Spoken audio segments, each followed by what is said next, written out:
কবরের মধ্যে কিছু কিছু ব্যক্তির লাশ ফেরেশতারা খুঁজে পাবেন না। ফেরেশতারা কবরে আসবেন, আসার পরে দেখবেন যে কিছুক্ষণ আগে যে মাইয়াতকে দাফন করা হলো সে মাইয়াতের লাশ কবরের মধ্যে খুঁজে পাচ্ছেন না। আল্লাহ রাসূল সাল্লাল্লাহু আলাইহি সাল্লাম বলেন, বুখারীর বর্ণনায় আসছে যে মাইয়াতকে যখন দাফন করে আত্মীয় স্বজনরা চলে যায়, 40 কদম দূরে যাওয়ার পরেই তার কবরে ফেরেশতার আগমন হয়। দুইজন ফেরেশতা তার কবরে আসে। বুখারীর এক বর্ণনায় আসছে, আল্লাহ রাসূল সাল্লাল্লাহু আলাইহি সাল্লাম বলেন, আব্দু ইদা বুদিয়া ফি কবরিহি, যখন কোন বান্দাকে কবরের জগতে রাখা হয় তখন ওই বান্দাকে কবরে রেখে তার আত্মীয় স্বজন পাড়া প্রতিবেশীরা যখন চলে যায়, জুতার আওয়াজ এখনো শোনা যাচ্ছে কবর থেকে, তখনও ওই ফেরেশতারা তার কবরের মধ্যে উপস্থিত হয়ে যায়। ঠিক তখনই যখন কবরের মধ্যে ফেরেশতারা উপস্থিত হয়ে যায়, উপস্থিত হওয়ার পরে কিছু কিছু কবরে এসে দেখবেন যে কবরের মধ্যে লাশ খুঁজে পাওয়া যাচ্ছে না। ফেরেশতারা ডাক দিয়ে বলবেন, কি ব্যাপার? কিছুক্ষণ আগে একজন ব্যক্তির লাশ রাখা হলো, লাশটা গেল কোথায়?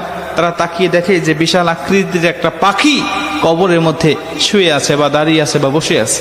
পাখিকে উদ্দেশ্য করে ফেরেশতারা ডাক দিয়ে বলেন, পাখি, একটু আগে অমুকের সন্তান অমুক নামে একটা মাইয়াতকে এই কবরে রেখে গিয়েছে, ফুলান ইবনে ফুলান, অমুকের সন্তান অমুক এই কবরের মধ্যে শায়িত করা হয়েছে, সেই লাশটি গেল কোথায়? তুমি কি দেখেছো?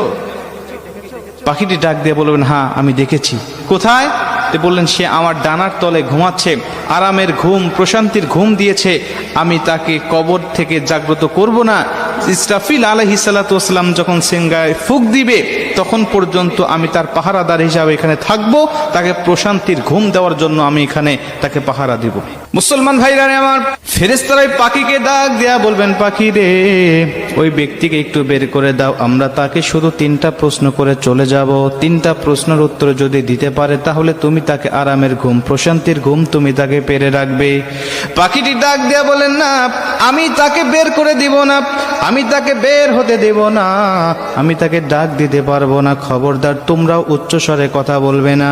বান্দা বড় ক্লান্ত শ্রান্ত শরীর নিয়ে, দেহ নিয়ে দুনিয়াতে আল্লাহর ইবাদত বন্দেগী করে এসেছে, আমি তাকে প্রশান্তির ঘুম পাড়িয়েছি, এই ঘুম থেকে আমি তাকে জাগনা করতে পারবো না।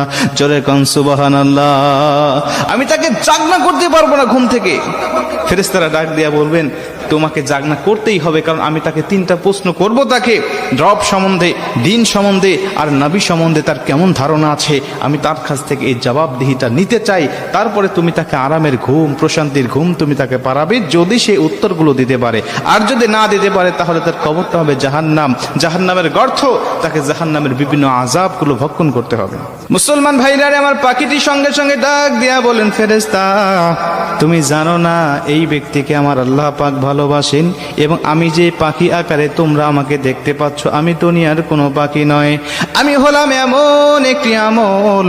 দুনিয়ার জমিনে বান্দা যত কোরআন তেলাওয়াত করেছে, দুনিয়ার জমিনে নামাজের মধ্যে বান্দা কোরআন তেলাওয়াত করেছে, দুনিয়ার জমিনে বান্দা আল্লাহর জিকির করেছে, দুনিয়ার জমিনে তাহাজ্জুদে আমাকে তেলাওয়াত করেছে, দুনিয়ার জমিনে বান্দা সর্বসময় আমার তেলাওয়াত করেছে, ঈশার নামাজের পরে বান্দা আমার সূরা মুলুক তেলাওয়াত করেছে, ফজরের নামাজের পরে বান্দা আমার সূরা ইয়াসিন তেলাওয়াত করেছে, মাগরিবের নামাজের পরে আমার সূরা ওয়াকিয়া তেলাওয়াত করেছে, বিভিন্ন